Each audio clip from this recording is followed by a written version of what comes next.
So it used to be like 5 years ago, the idea was you do your thing, we do our thing, we don't bother each other. That was called tolerance. You want to dress up like a woman? Fine.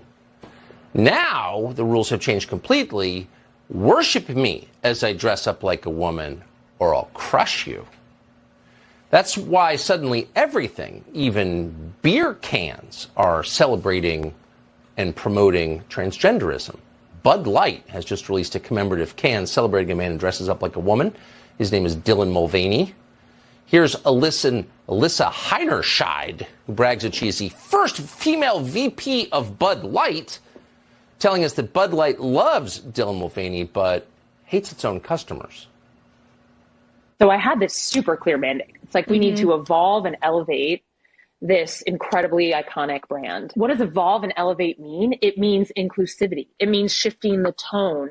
It means having a campaign that's truly inclusive and feels lighter and brighter and different and appeals to women and to men. And representation is at sort of the heart of evolution. You've got to see people who reflect you in the work. And we had this hangover. I mean, Bud Light had been kind of a brand of fratty, kind of out of touch humor. And it was really important that we had another approach. Out of touch, fratty and out of touch. Is there anyone more out of touch than that woman? Is that woman the perfect physical embodiment of the problem in America? Yes. How do people like that take charge of our country? The least impressive, the dumbest, the most reactionary, the people who live in the tiniest little worlds, they run everything. People who drink Bud Light are not impressed, is the truth. Hearing about this thing called March Madness, and I thought we were all just having a hectic month. A few moments later.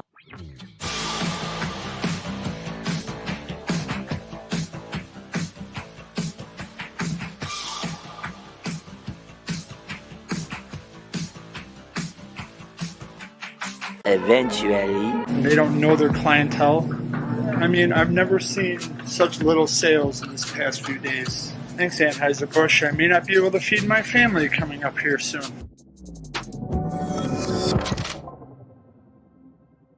Today is Wednesday, April 12th, 2023. Woke Bud Light backlash is hitting distributors across America. Trump speaks out on his arrest on Tucker.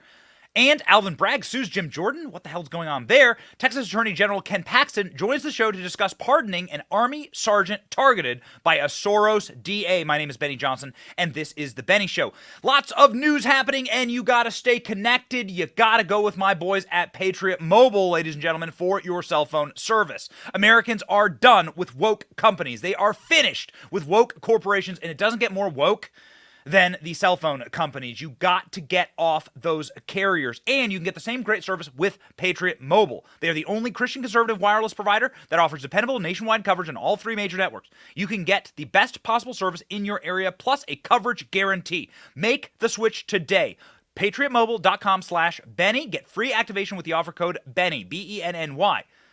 We need to take a stand together to support companies that share our values. PatriotMobile.com/Benny. Speaking of companies that maybe used to share our values or maybe just used to promote beer is Bud Light. Now, there are a lot of reasons to not drink Bud Light. And the reason we're starting our show on this topic, and a lot of people are going, oh, it's not important. Who cares? Why are you spending time on this? It is important. This is important. Cultural power is important. The stories we tell ourselves about our culture become our reality. Proving that there are consequences to actions is valuable. You must fight back in a culture war. What are we in right now? A culture war. Well, how do you win a war? To fight. And so, ladies and gentlemen, I have for your viewing pleasure a stock. Bud Light stock, actually. The ticker is called BUD, Bud. You can see it here on your screen. This is the Bud Light stock from today. Well, you'd say, Benny, what's going on here? Why is this stock collapsing? Well, ladies and gentlemen. We often say you go woke, you go broke.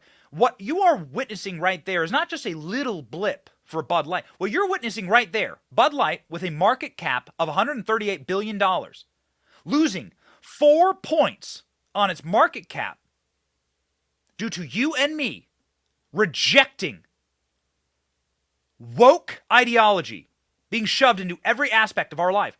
That means that Bud Light has just lost in the tune of $6 to $7 billion. That's what that screen looks like right now. $6 to $7 billion loss is what you're looking at right there.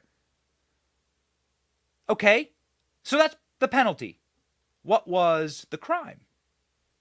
Well, when I was young, growing up, Budweiser, which is America's most notable, arguably most famous beer brand, I mean, come at me. Budweiser, Bud Light, is the most famous beer brand in America. It's out of St. Louis, started by Anheuser-Busch 100 plus years ago. German dude who wanted to make a good beer came here and he made Budweiser. That company, well, they used to create ads that appealed to the people who used their product. Typically the working man who wanted to come home and not be messed with, crack open a cold one, sit on his front porch, and look out at his kids playing in his yard after a long day's work. Your standard American man who is proud of this country, who put down roots here, who bought dirt here, who maybe fought for this nation, and he deserved to have a cold one. Budweiser's advertising reflected that person. This is what Budweiser ad looks like when I grew up.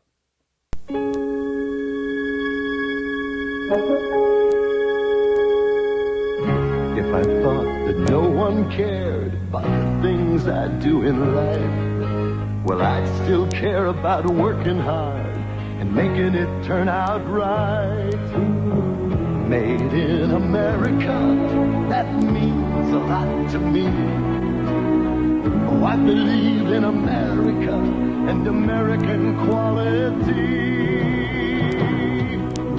Here's to you, America, my best I give to you. At Anheuser-Busch, it's the same personal commitment to quality that has kept our family's beers the finest in the world for over 100 years. Here's to you, America, my best I give to you. Somebody still cares about quality. So there's men working in a factory. There's guys winning Olympic golds. There's Clydesdales. There's dudes at the bar after work. There's ice cold Bud Light in a mug. Now you could argue, as I would, that Bud Light has taken a little bit of a hit because the craft brewing industry has really proven to normal Americans what beer should taste like, and it shouldn't taste like piss water siphoned through a barn filled with hay and stomped on by a mule. That's what I think Bud Light tastes like. But that's beside the point.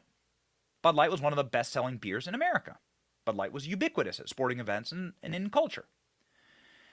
Now, what happens with the woke mind virus? The woke mind virus is something that infects your brain with pure self-loathing and hatred for yourself, your community, your job, the people around you, maybe the products that you rep. And you might look at the Bud Light drinker, the occasional Budweiser drinker, and say, if you are infected with the woke mind virus, that person deserves to be insulted. That hardworking, proud of America, sweat off his back, grease under his nails, mechanic or farmer or dude, they deserve to be insulted. They deserve to have their beer be the vessel, the Trojan horse, for my ideology that hates them. And that is precisely what Bud Light did when they released this ad 3 weeks ago.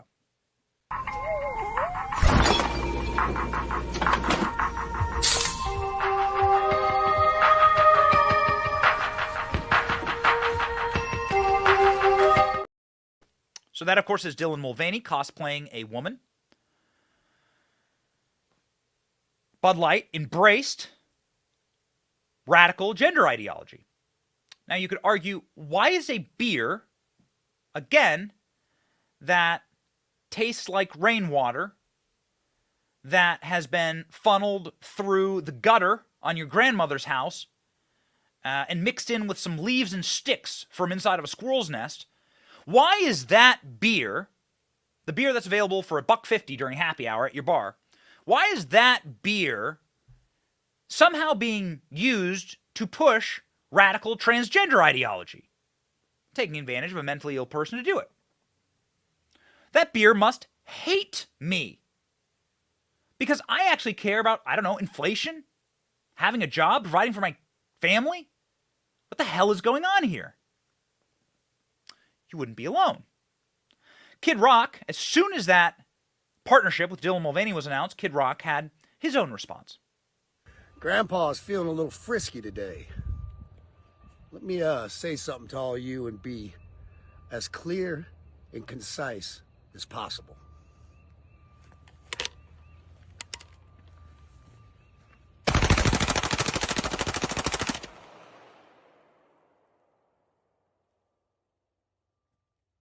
Bud Light and Anheuser-Busch. Have a terrific day. Kid Rock was joined by Bud Light drinkers across the internet in their loathing now of their once favorite beer. This is what brand suicide looks like. I'm showing you the consequences of an action right here. This is what brand suicide looks like.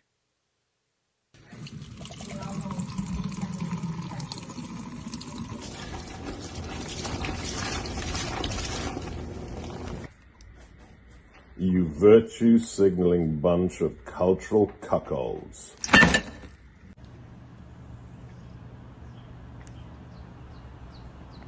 What's everybody about this shit? Mother. I got a message for Bud Light.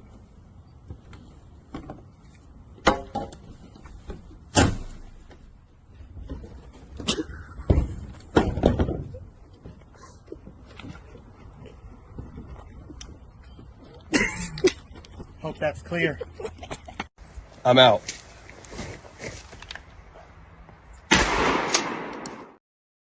So, why would they do this? What could possibly cause this brand to insult such a loyal customer base? Well, wokeness. The loathing, the self-loathing of everything in your life, yourself included, your own gender, your own church, your own country, your own customers. The self-loathing was done by a woman in charge of marketing at Bud Light. Her name's Alyssa Heinerschneid. Alyssa Heinerschneid said that Bud Light was fratty, that Bud Light was out of touch, that the Bud Light customers, who she despises, and by the way, this is a woman who's never had a sip of Bud Light in her entire life. That is self-evident. If you look at her, she went to the Wharton School of Business. She went to Harvard. She went to Groton as in the preparatory school. Only fancy people know how to say the word Groton. Get me a picture of Alyssa up here. Scroll through this article. Get me a photo of Alyssa. This is a person who has never once walked into a bar or a convenience store and said, hand me a 6-pack of Bud Light, please. Or get me a Bud Light happy hour drink, please. Ladies and gentlemen, the problem with, this is the person right there. The problem with modern day America is that brands are hiring people who hate you and hate them because wokeism is at its core a cult. A cult of self-hatred. And this person clearly hated their own customers.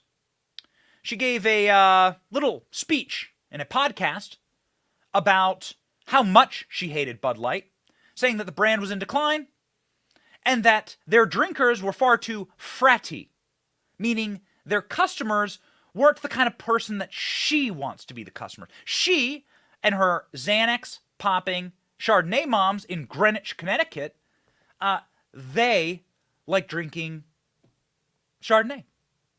So Bud Light should appeal to Chardonnay drinkers, not the workers who order it after being on a construction yard.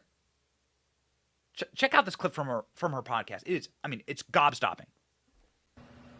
That's why suddenly everything, even beer cans, are celebrating and promoting transgenderism. Bud Light has just released a commemorative can celebrating a man who dresses up like a woman. His name is Dylan Mulvaney.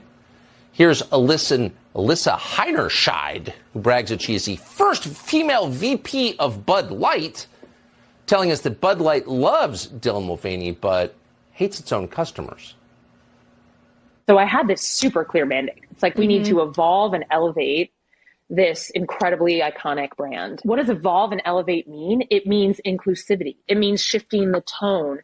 It means having a campaign that's truly inclusive and feels lighter and brighter and different and appeals to women and to men. And representation is at sort of the heart of evolution. You've got to see people who reflect you in the work. And we had this hangover. I mean, Bud Light had been kind of a brand of bratty, kind of out of touch humor. And it was really important that we had another approach. Out of touch, fratty and out of touch. Is there anyone more out of touch than that woman? Is that woman the perfect physical embodiment of the problem in America? Yes. How do people like that take charge of our country? The least impressive, the dumbest, the most reactionary, the people who live in the tiniest little worlds, they run everything. How indeed? Why would Bud Light commit brand suicide? And Bud Light hasn't posted on social media since they released their partnership with Dylan Mulvaney. They haven't backed it up. They haven't supported it. They've just gone blackout. And so, by the way, has Alyssa Heinerscheid. Alyssa Heinerscheid, who lists herself as a she, her on LinkedIn, the place where smug corporate people go to brag about themselves. You can see here, Alyssa Heinerscheid, well, she has deleted her Instagram account. She nuked her account. This is a person who bragged openly about how much she hated her own customers, how important she was as the first female lead of a largest beer company in the industry. You can see right there, because it is all about me. Of course, it's not about your brand, it's not about your customer, it's not the quality of your beer, which is woefully lacking. It's about her and her story and her achievements and her accomplishments. And you're going to like a man cosplaying a woman drinking your beer and the fact that we're paying them hundreds of thousands of dollars. Alyssa Heinerscheid has a dead link now on her Instagram. She has deleted her account. You can see that she has been cataloged right there. Alyssa Gordon Heinerscheid, LinkedIn. Let's go ahead and click on that link, shall we? What does it say? Oh my. Uh-oh. Couldn't be found. Real bravery right there. Real bravery there from Alyssa Heinerscheid. And you know what's also so stunning and brave? That you're ruining people's lives here. Let me show you the stock price one more time. Here's the stock price from this morning.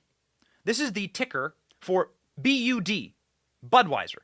This is Budweiser losing billions of dollars. You're talking a $7 billion hit there. What is it down by? It's down by 4 points this morning. $132 billion market cap.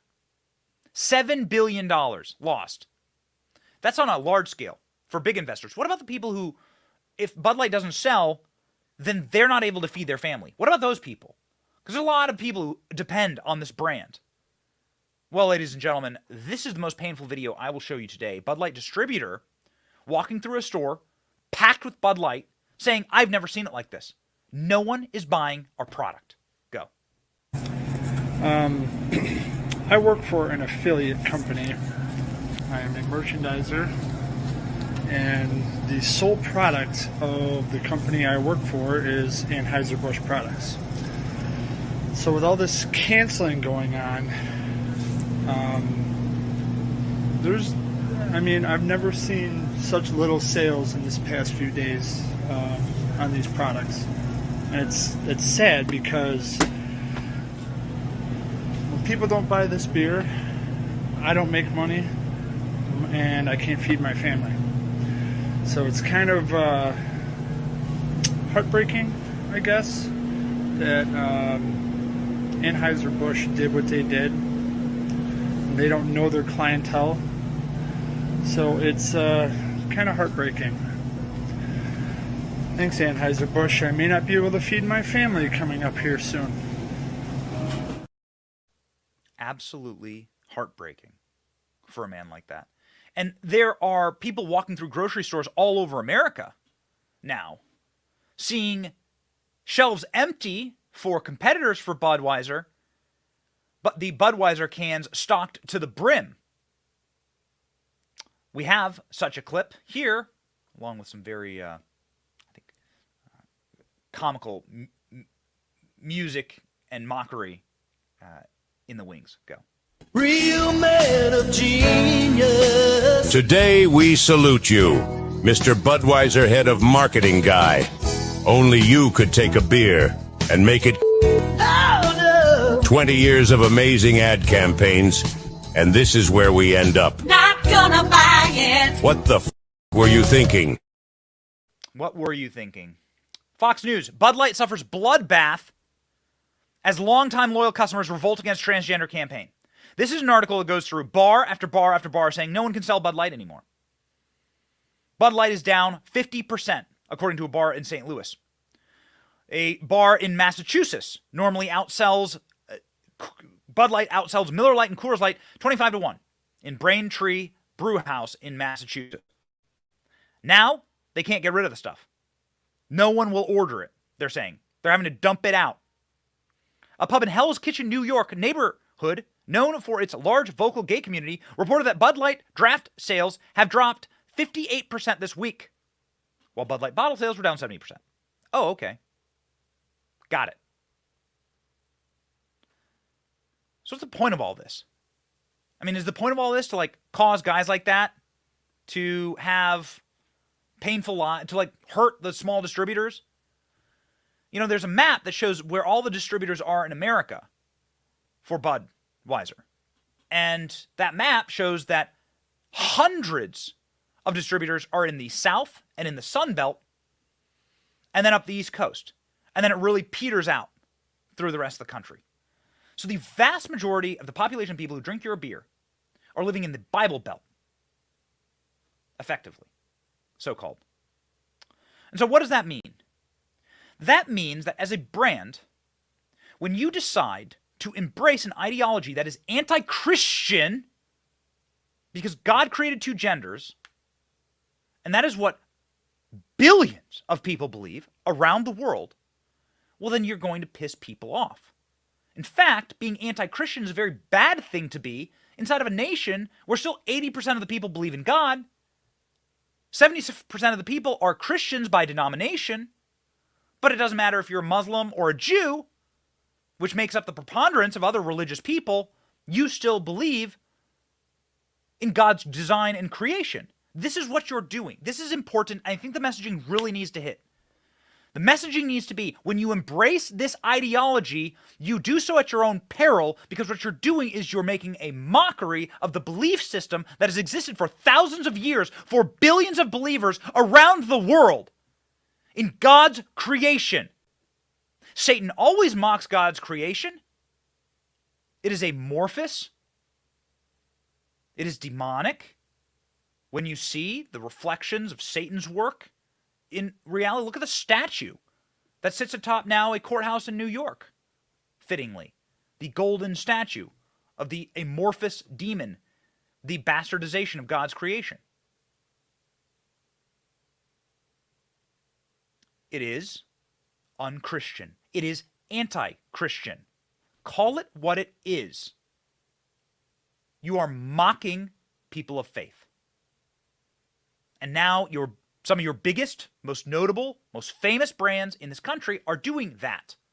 Now, what are we going to do about it? This is why I'm leading the show out on it. This is why we've done 20 minutes on this subject. And this is why it's important to talk about. Because I can show you article after article after article of distributors saying, we can't sell beer. We're going out of business. This one decision is not just about a guy cosplaying a girl. It's not about that. It's about the mockery of the foundations of this country, this God-fearing Christian nation.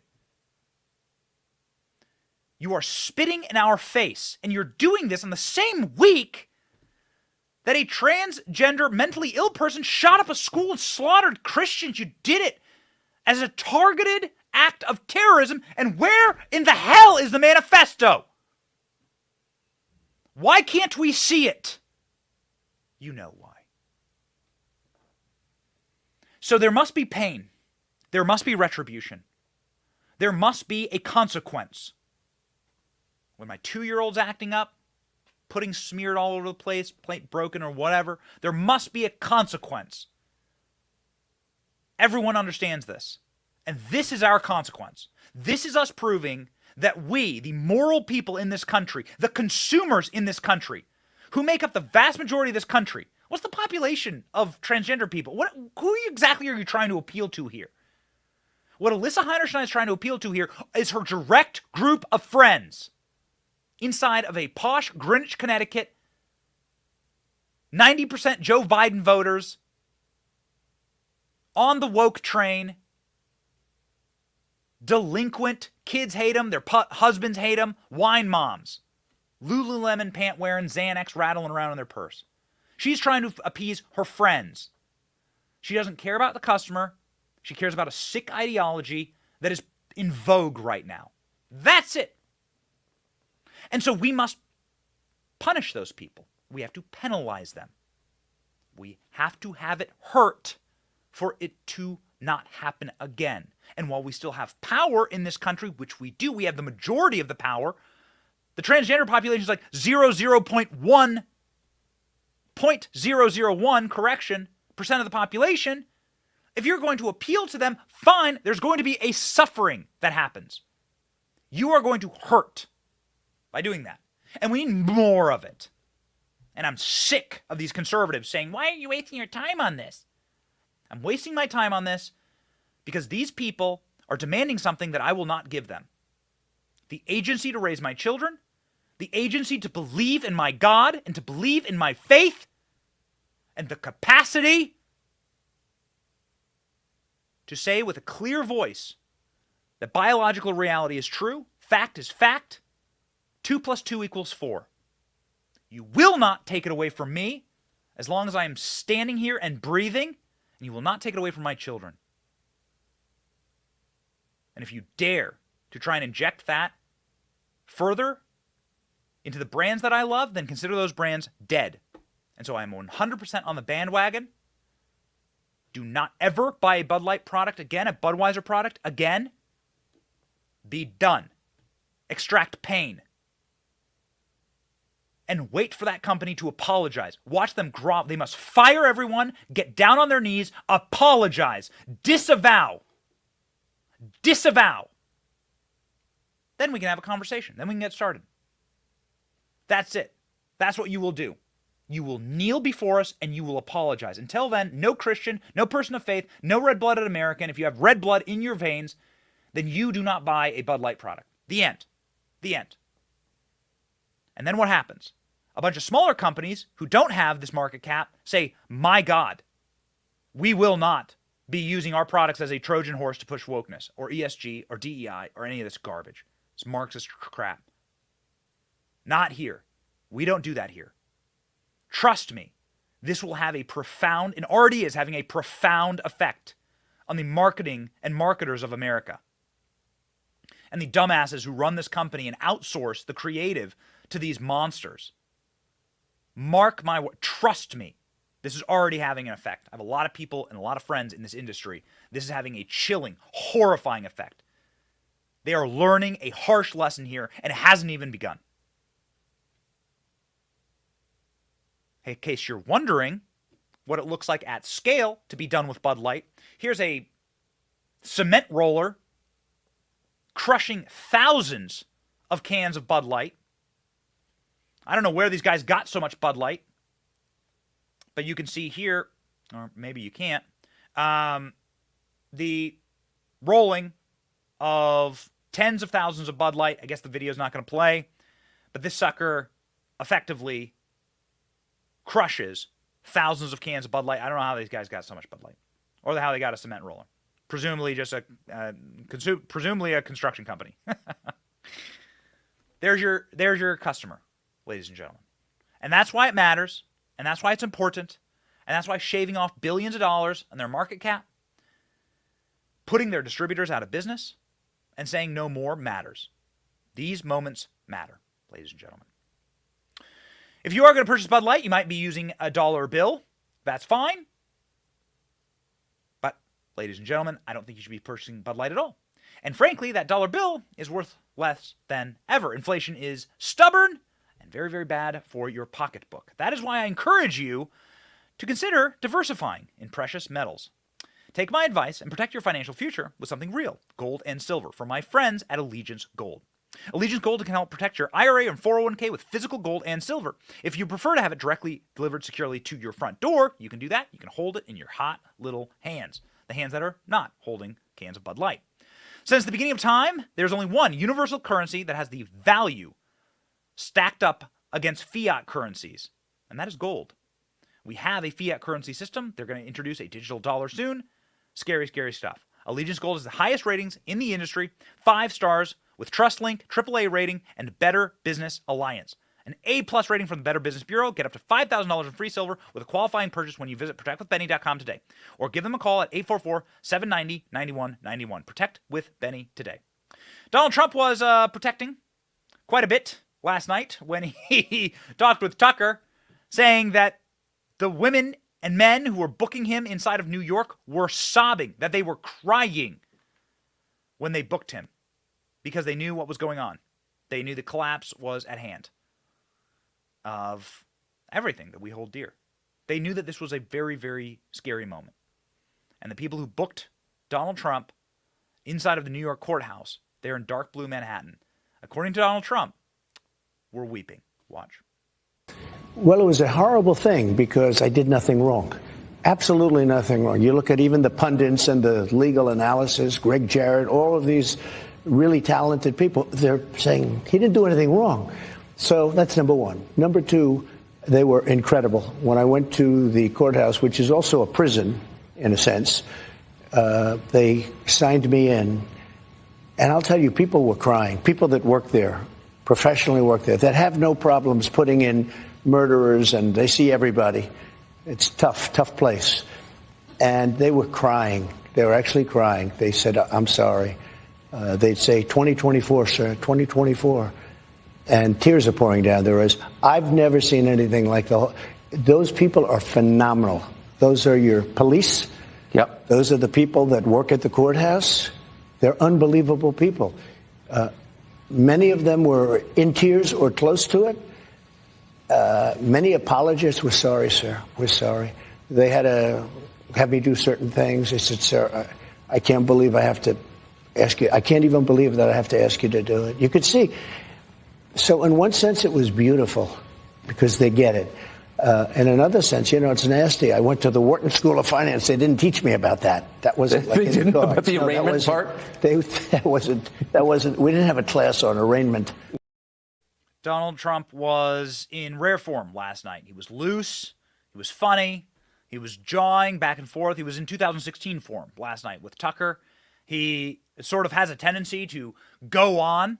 As soon as you get him started on a topic, he'll just go for 10, 15 minutes.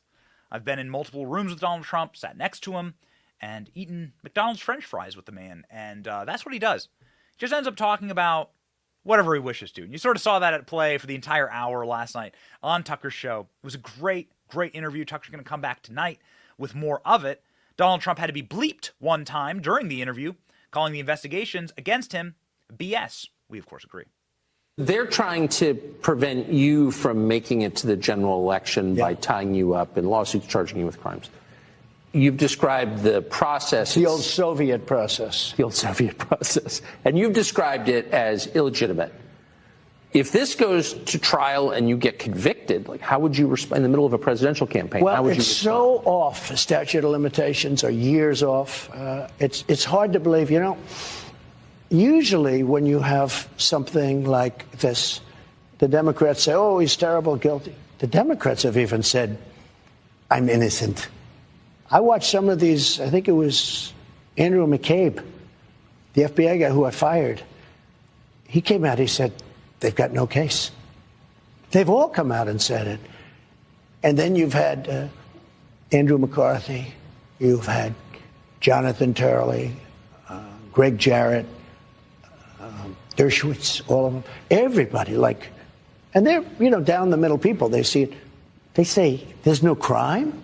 There's no anything. Think of it, Tucker. I've been through 7 years of bull investigations. 7 years. They've looked at, I have a very big company, much bigger than they understand. In fact, when they finally got my taxes, they said, whoa. They took them years to get the taxes. They got them. That was the last you ever heard. You never heard one thing about them. So Donald Trump rolling there as he does. Tucker Carlson asks a question about the investigations, and you'll hear 90 minutes about what Xi Jinping did when he was at Mar-a-Lago. It's very interesting. Again, it was Trump. He was jawing. He was loose. He was ready. And he was also ready for these questions about Joe Biden. Now, he said that there's nothing that you could do to stop him or get him to drop out running for 2024. Trump said he's dead set. None of these investigations are going to stop him from running in 2024.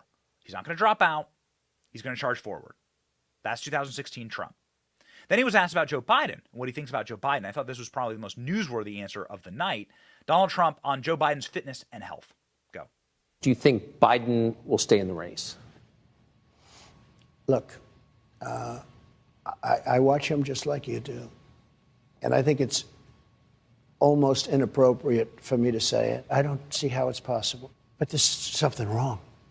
I saw his answer today on television about whether or not he was going to run to a very nice guy named Al Roker.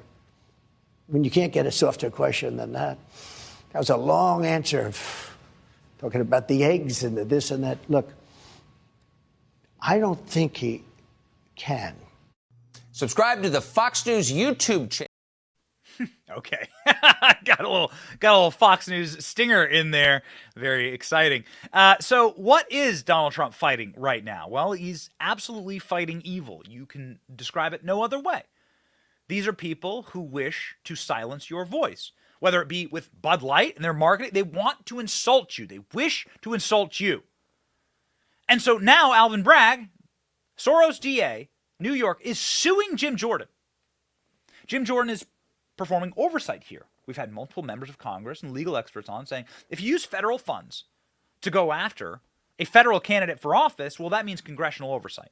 That is the jurisdiction of Congress. So Alvin Bragg was questioned upon his conduct in this case, which is not a case at all. They're just manufacturing things to use against Donald Trump. And Alvin Bragg has responded by suing Congress. It's beyond parody. There's only one way to describe it. It's, of course, the collapse of our system, but really what's at the root of it? Evil. We're God. God isn't God. We're God. And you can't take away our power. If you try and even check our power constitutionally, we don't acknowledge that document. AOC just last week saying just ignore Supreme Court rulings. Just ignore them. Doesn't matter. They've lost legitimacy. Why? Because I said so. I'm God.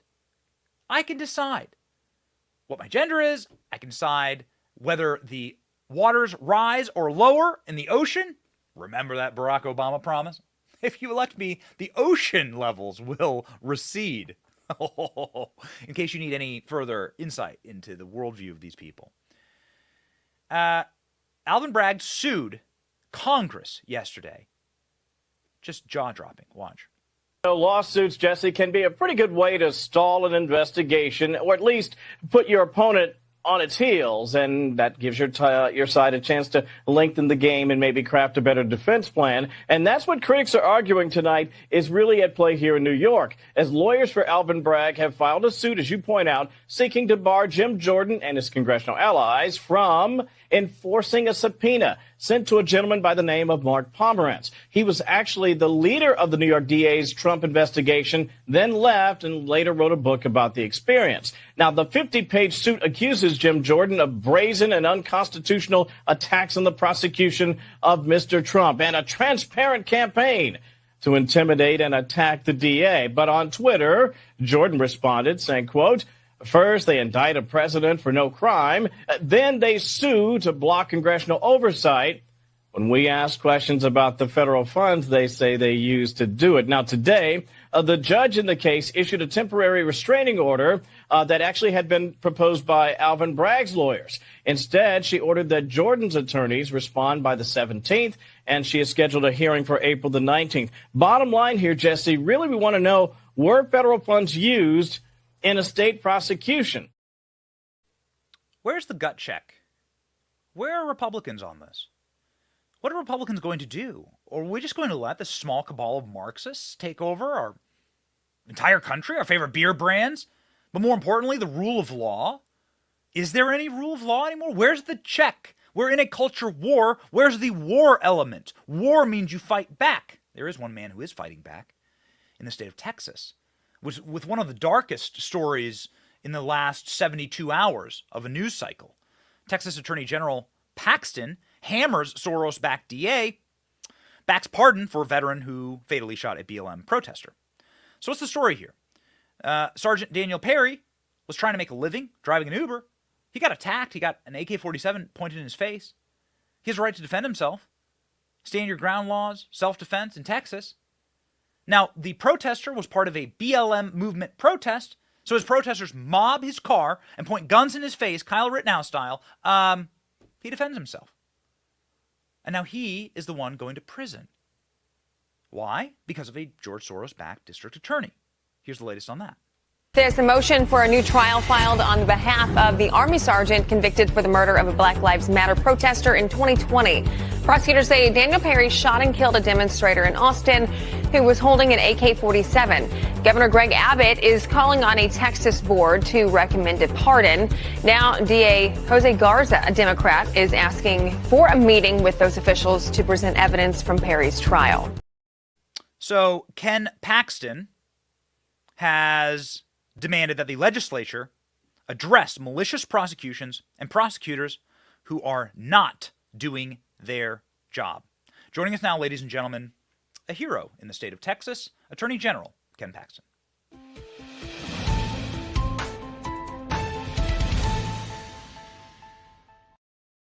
Mr. Attorney General, thank you so much for being on the program. We certainly hope that this is not just words. We hear a lot of that from politicians. This is a story that's rocketed around the country, and a lot of people are really worried about what's happening inside of the state of Texas. Can you give us some cold comfort in this situation?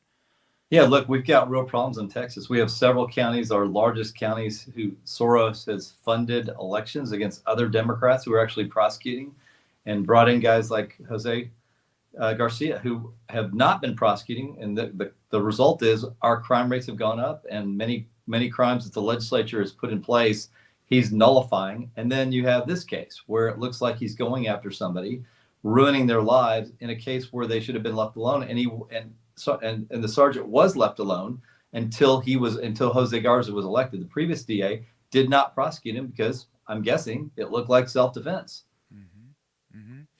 What would be the way to restructure malicious prosecutions through the legislature? How would you do this? I mean, I suppose, what is the battle plan to go after this? Everyone sees that this is unjust. It's a political persecution. What is the battle plan here?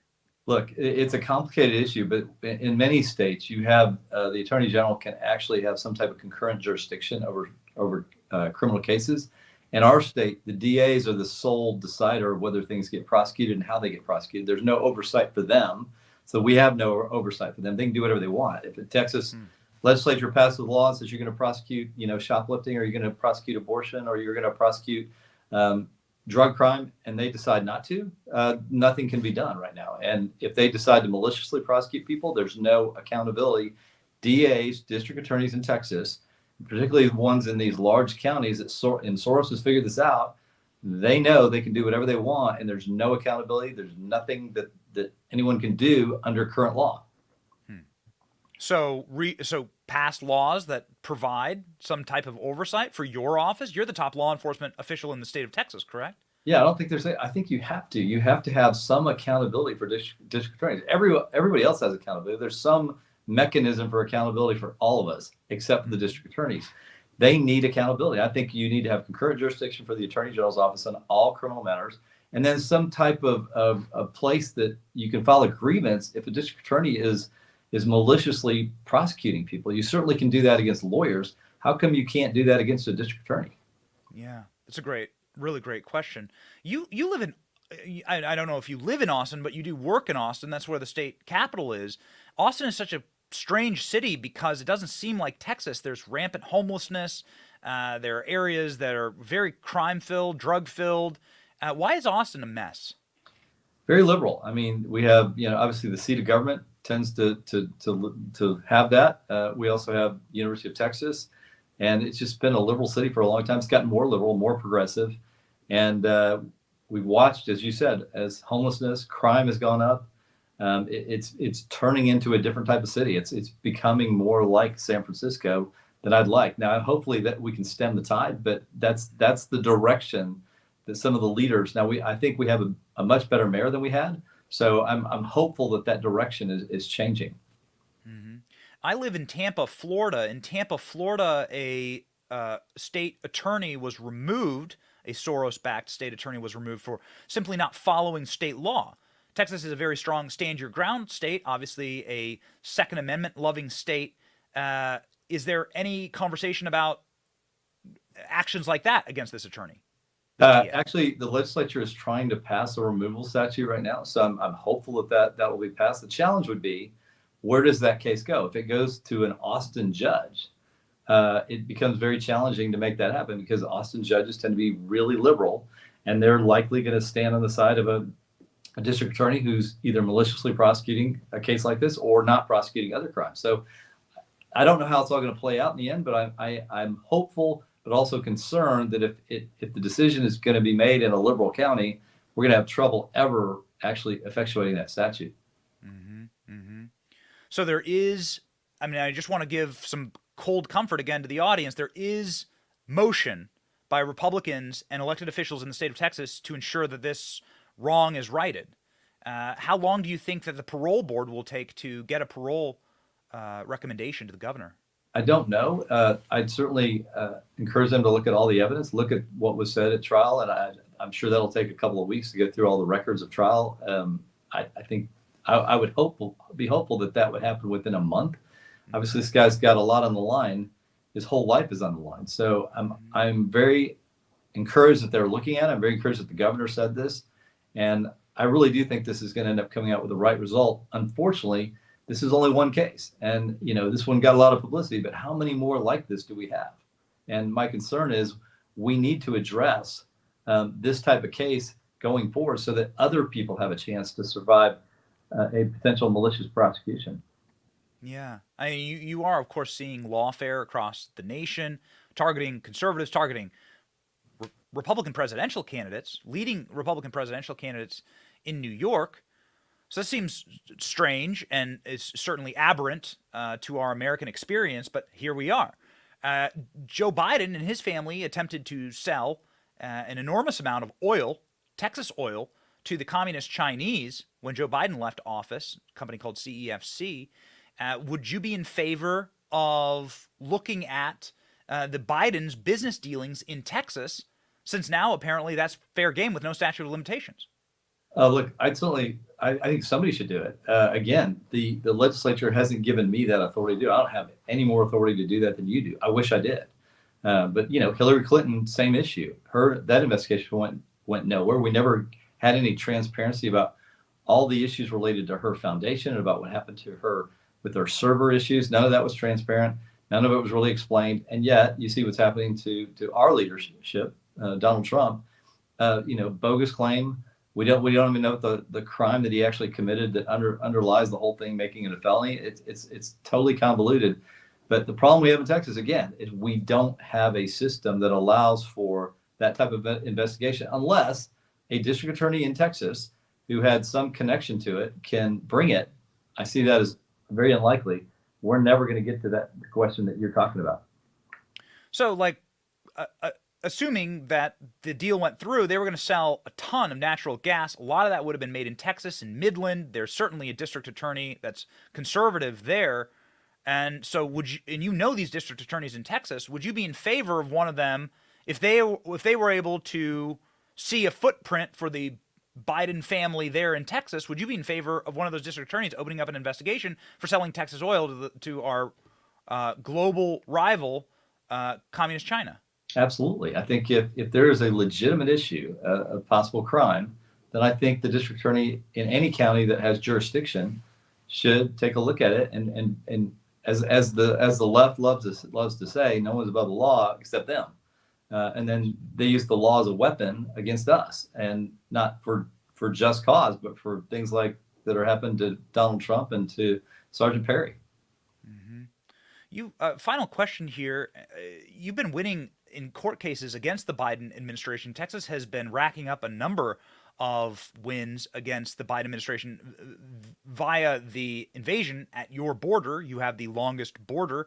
The vast majority of criminal migrants come flooding across Texas border and then affect Texas communities. Can you give us an update on the border battle with the Biden administration? Yeah, so I think we can see what worked. We saw what Donald Trump did and how illegal immigration dropped significantly. The importation of drugs, human trafficking dropped significantly over the years that he was president. The things that worked were remain in Mexico, which we have a lawsuit with the Biden administration over right now, because that's the main way that they're getting around our immigration laws, is just walking in to Border Patrol, not running from them, claiming magic word of asylum, and then they're in, and the Biden administration moves them around. That case is really important. The Title 42 that we've also sued over to, that protected us from illegals coming in potentially with some type of disease or virus, that one we're in litigation with. And finally, the wall. That's the ultimate solution, along with having more Border Patrol agents. And we've got a lawsuit over that because Congress funded it, and the Biden administration refused to spend the funds on the very thing that Congress appropriated them for. So those three areas, if we can be successful in those, eventually will stem the tide of illegal immigration. The problem is, for us, it takes a while to go through the whole court process to get the win. A follow-up to that, because you did mention the wall, there were multiple press announcements that we were thrilled to cover that Texas would be building its own wall. Can I get an update on that? Yeah, I think that's a slow process because it's so expensive, and we have over 1,200 miles of border with Mexico. So I know that we're acquiring land. We are building the wall, but it's for us, given that we don't have unlimited money like the federal government, we actually have to raise the money. We don't print the money, and it's a much longer process. The better way to go, there's a more swift way to go. The way that would work more effectively is if the federal government would build that wall, and the Biden administration would at least spend the funds that were appropriated to do that. Well, it's that seems like very much a pipe dream. I do not believe that Joe Biden, hook or crook, is going to be building any portion of the wall. In fact, he probably will be tearing down any portion that is currently built. We've seen that actually around the country. I've seen the wall rotting in the desert. It is bewildering. Thank you, Mr. Attorney General. You came on to talk about Daniel Perry. We really appreciate your strength on this issue. Please come back with an update, and hopefully a good one. This seems to be a good man, and a veteran, a man who served this nation, wrongfully, politically prosecuted in order to get a scalp for George Soros, and it's evil. Well, thanks for covering this story. It's really important, and just the exposure gives this guy a chance to have freedom, which I think he deserves. That's right. Attorney General Ken Paxton, thank you. Thank you.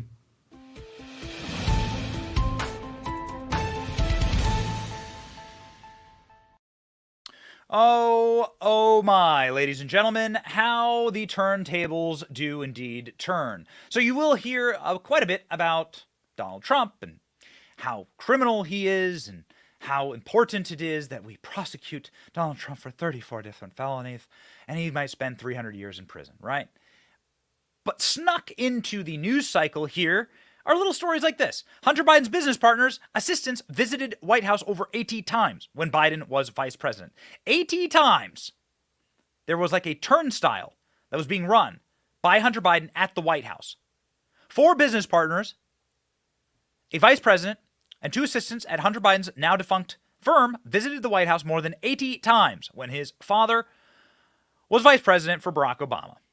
The Biden family business has been very simple. Sell out America.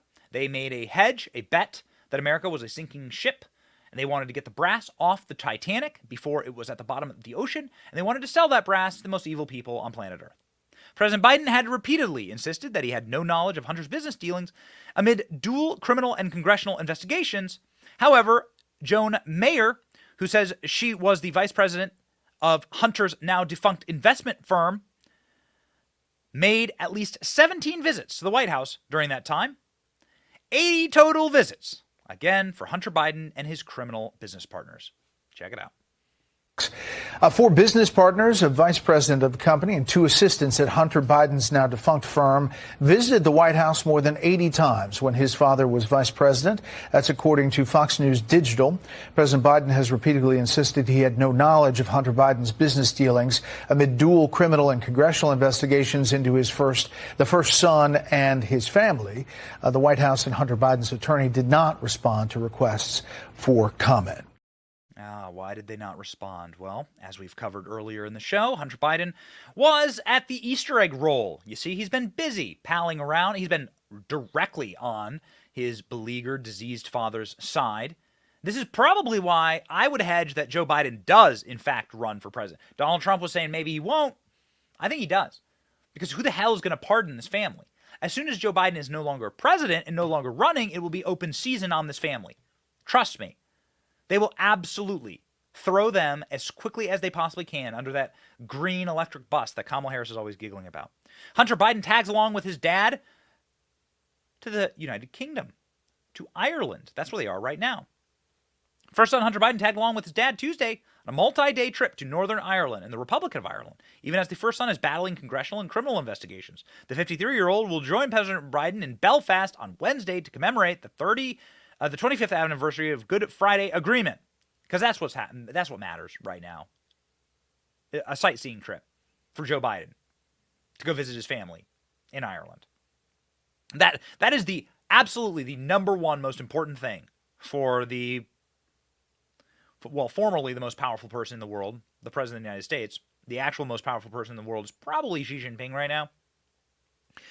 But formerly the most powerful person in the world to go to sightseeing trip in Ireland with his criminal son, who smokes crack and engages in sex trafficking. Got it. Very good family, very Catholic family, very Christian family, that. Joe Biden also for full child mutilation and for abortion up to the point of birth and after. So if you think that the leaders of this world are utterly corrupt and have contempt for you, you're right. That is why we must not despair and we must look to the actual truth, to someone who doesn't have contempt for us, somebody who loves us, somebody who created us, man and woman, in his own design. And that person is our Lord and Savior. That is why we have a Bible verse every single show. Today's Bible verse from Jeremiah. They will fight against you, but they shall not prevail against you. For I am with you, declares the Lord, to deliver you. Deliverance is certainly what we need. It does look as though there are bright spots inside of the culture war, but wow, we need a lot more. This is not enough. Like one Bud Light boycott is not enough to stem the tide. We've got to get wise. We've got to get sharp, and we got to get strong. And we got to realize the people who are running this place, they are driven by self-loathing. They are driven by hatred. They are driven by the destruction of this nation, the destruction of the church, the destruction of you. And so we must call upon somebody who actually has the power to save us, and we must look to him. Organize your life thusly. Organize your life correctly. God, family, country, that's how we organize. And then everything else, ladies and gentlemen, will flow from that. The Prince of Peace will be upon you. You will have peace. Peace in wartime. What a wonderful thing. Ladies and gentlemen, fighting right alongside you, it's your boy Benny. This is The Benny Show. See ya.